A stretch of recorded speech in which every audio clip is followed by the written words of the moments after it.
I don't know if you know this, but most movies push a religion. They don't just entertain us, they are actually discipling us. There's a belief system that they are teaching that directly contradicts Jesus in the Bible. Now, you've probably never noticed it because up until recently, I hadn't noticed it either. Movies have always felt safe. They felt harmless. They've provided comfort, a way to bond with other people, something to do at the end of the day. Especially if you grew up like I did in the Midwest, where winters are freezing cold, there's nothing better to do but to cuddle up on the couch with your family and to watch a good movie. Nothing about watching movies ever felt religious or spiritual, and that's not because we're being careless.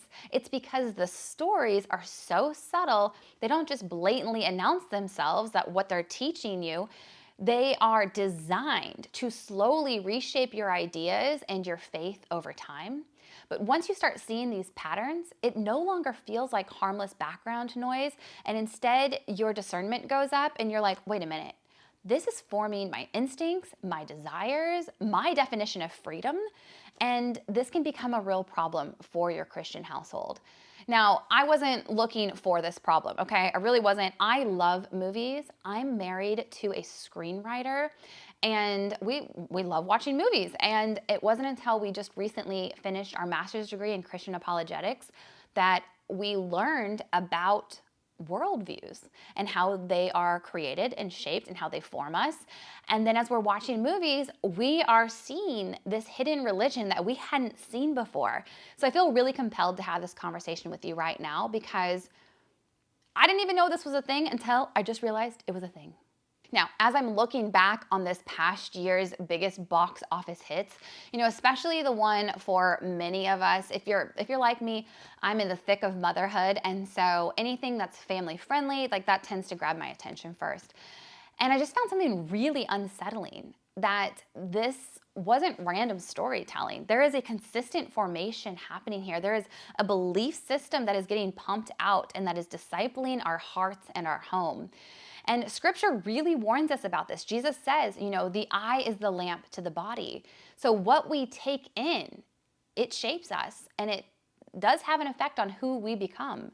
Now, Proverbs does tell us to guard our hearts because it will determine the course of our lives. And so this matters, especially for us Christians and those of us who are discipling young children. Now, like I said, I'm in the thick of motherhood. I'm raising 2 small kids. So the movies that we've naturally gravitated towards this last year, are the family-friendly, child-safe ones. Most of these have been widely praised, but, as I started paying closer attention to them, I did begin to notice something. Yes, different characters, different stories, same story engine. So let's look at a few recent examples. Zootopia 2.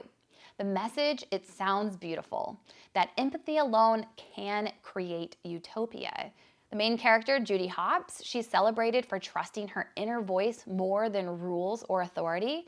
And if something feels right in her heart, then she should go and follow it, even when others are telling her no. And then there's Lilo and Stitch, where it really presents belonging as unconditional acceptance. Stitch is affirmed for exactly who he is. There's no restraint, there's no transformation that needs to happen. So even when his behavior is destructive, when it's causing harm, he's still celebrated.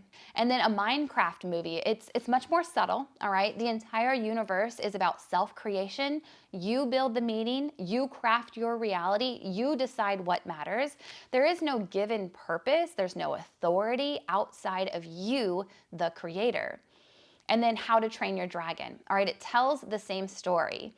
Hiccup's growth, it comes not through submission, but from rejection of authority. See, tradition becomes the obstacle for him. Inner conviction becomes the guide. Now, even more modern portrayals like Superman is following this exact pattern, where morality, it becomes internal. Power is in fact justified when it aligns with personal intention. So it's different stories, but it's the same core messaging. Your feelings define truth. Your identity comes from within. Limits are framed as opposition. Authenticity becomes the highest virtue. Now, that worldview, it does have a name. But before I give it to you, I want you to pause, because once you see it, You will not be able to unsee it, okay? This worldview, it is called expressive individualism. Now, I know what you're thinking. That's not a religion, Molly. Okay, let's slow down a second. At its core, a religion can answer 4 questions. What is most real? Who am I? What's wrong with the world and me in this world? And then how should I live? So any system that is consistently answering those questions, it does in fact function as a religion, whether we want to admit it as one or not. So expressive individualism, it does answer all 4. Ultimate reality is the self. Identity is discovered inwardly. The problem is repression. Salvation is self-expression. It doesn't look religious, but it absolutely acts like one because it's shaping what people love, what they believe, and what they're choosing to live for. Hollywood has a gospel, and Hollywood's gospel says, look inward, trust yourself, express your truth.